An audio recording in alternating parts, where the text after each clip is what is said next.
Alright, hello guys. This is Wolflord here, Wolflord 2550 here, and I'm bringing you a new video, like not a new YouTube channel, but like a new stream of videos on Redstone. So this is Ethan Painter's School of Redstone. Um, so today we're just going to be going over components.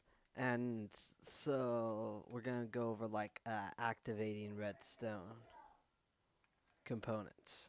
So these are just all the things that you need to know for activating redstone. So there's uh this is going to be more advanced. Whoa. Sorry. Somebody just fell in my house there, okay. Uh so this series is going to get more advanced, but this is kind of like from going from beginning to expert on Redstone. So I'm going to go through all the beginning steps, and then I'm going to be doing the extra steps. So if you know this stuff, guys, then this might be a bit of a waste of your time. So first of all, this first line that I'm going to talk to you guys about, these are like single no, these are signal off components, is what I call them. That means in their natural state, there's no redstone signal. Um, so to get signal, we have to activate these guys. We have to do some sort of activation system. So the first thing we're going over is the detector rail. So the detector rail is just like a rail, just like a rail for minecarts. But when a minecart goes on or over the detector rail, it emits a redstone signal. So that's one way to activate redstone. Second way to activate redstone, you've got here is a lever. Now this is its off state. When you place it down, it's automatically in off. This is its natural state. You flick it, it's been activated. It's in an unnatural state.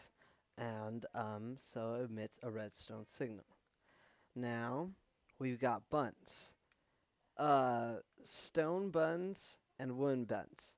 There is almost no difference between them except for the amount of time before the signal gets activated, which is like a few fractions of a second.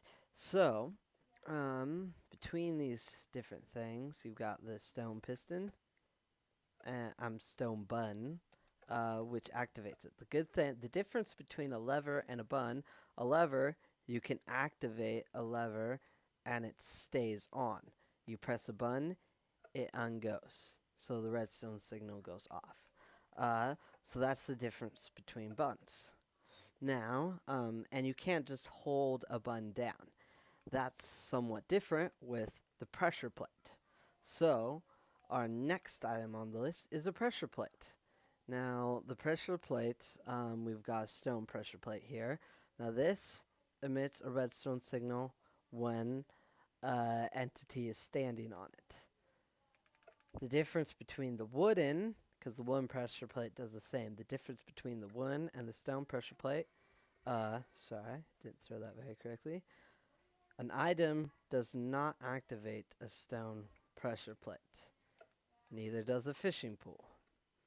A fishing pole and an item can activate a wooden pressure plate. Alright, there we go. Okay, so for the next item on the list, we have the tripwire. This one is hard to see. The best way you can see these coming, because people usually don't see those little lines because they're not paying attention for it unless you're looking for a tripwire. Best way to see is when you see that little box that shows up on an item. When that box changes and looks weird, that means there's a tripwire there.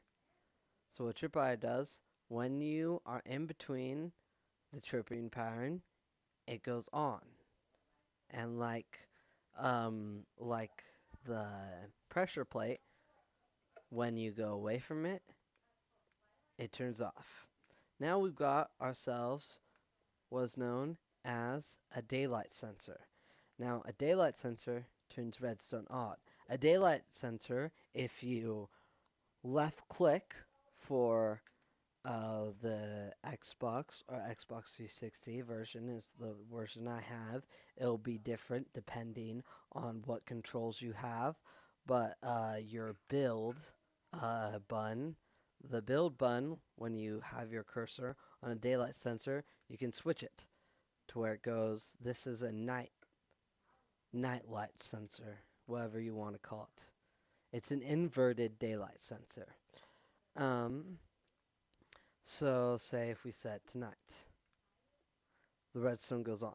So this is one of those weird ones where you might not consider it because when it's day in its natural state, it turns on, but it changes between. So it's kind of a weird one. So I'm putting it in this category, but it could fall into the signal on category, which I'm going to go over the signal on category next. So for our next part in the signal off category is the trap chest. When this chest opens, sorry, you can't see the signal very well. I'll try and get there. Now you can see it. The redstone turns on when you open the chest. Closes, signal goes off. Now for the iron and gold pressure plate. So the iron and gold pressure plate are practically the same. I think their signals might be different. So for them, but as you notice, it's only main one signal. And any entity will only activate one signal. But these guys are like weights. So if you place, you gotta get to stay on it. If you place more signal goes. See? More signal got activated. Well, the problem is more signal only gets activated for a second, and then it goes off. We're going to do it with the iron one now. Now, the iron one, I believe, can only transfer one signal, no matter how many items are on it. Yep. It only will ever transfer one signal. It doesn't change as more items come. Next on our list is I forgot what this one is called. It's a kind of new component, but I know it does. Observer. So you got a little face guy. And this face guy doesn't like things in front of it. So when things are in front of it, this side gets unnatural. So you put a block in front of it. Oh, sorry. It's kind of instant. Whenever there's a block in front of it, a signal goes off. And when you take the block away, a signal goes off. So it observes anything, any redstone signal observes anything that comes within its area, within this face's block, this block area that's right in front of it. Only that block area. If you do it on the sides, it doesn't affect anything. On the top, on the bottom, nothing gets affected by it except for right in front of the face. But any change in front of the face activates a small redstone signal, but it's very fast. Now, this one is a bit odd, and I'll go more into this when I get to the more advanced stuff. We're going to have like a whole section on comparators, because comparators, they can be kind of tricky. And there's a lot that goes into comparators. But one of the main things about comparators is you can take anything that holds items. No, not anything. Sorry. Said that wrong. You can do almost anything. Furnaces, anvils, things that aren't meant to hold items, that won't work on. But if it's something that's meant to hold an item, it works. Also, Mine carts, these guys, mine cart with like a chest, mine cart with a hopper, those things also don't work on Observer because the cart isn't connected to the comparator. So this guy's the comparator. It's not connected there. So if we take something different like a chest and we put our dirt in there, it emits a redstone signal. Notice it's only emitting one redstone signal. Things like chests, this is what will always happen. Things like hoppers, this changes the amount of redstone signal it gets off. That is a more advanced topic that will be covered when we talk about comparators. And sorry, it's gonna auto save, guys. We gotta let it auto save. All right, now there is only, well, if you count the daylight sensor, there's two. There's only one signal on component, and that's the redstone torch. Now the reason why it doesn't go into this category with the redstone block is because it is in its natural state, the redstone is on, but it can be changed. So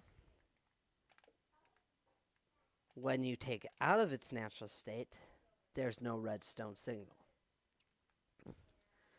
Now, and you could put the daylight sensor kind of in this category. It belongs in both technically. It's a weird one. You can't really categorize it. It's like its own separate thing. So next, last category, and this is a constant signal component. So the constant signal component means that this will give off a redstone signal no matter what. And so there's nothing that can change this redstone block from not giving off a redstone signal. So, and a good thing to know about these is, and we'll go over this when we talk about redstone, is that redstone is activated by any adjacent signal. So this, because the redstone takes up this block is directly above it, so it counts as adjacent. So you can put them one block up. And technically one block up is the same as one block side, but because there's this space here, it doesn't look like it, so that's why I thought it was important to mention for this part. And that's all for chapter 1, guys. I hope I'll see you in chapter 2 with a new subject. We're going to get a bit more advanced. The next subject is going to be on the properties of redstone. How does redstone work? Just everything about redstone dust. So, kind of like I guess redstone is a broader topic. We're talking about the redstone dust. This is redstone dust. It's not technically it's called redstone, but you consider redstone dust because this is a redstone component. So this is also a redstone component. Its true name is redstone, but we call it redstone dust to just separate the two. So that's it for my first episode on Ethan's School of Redstone.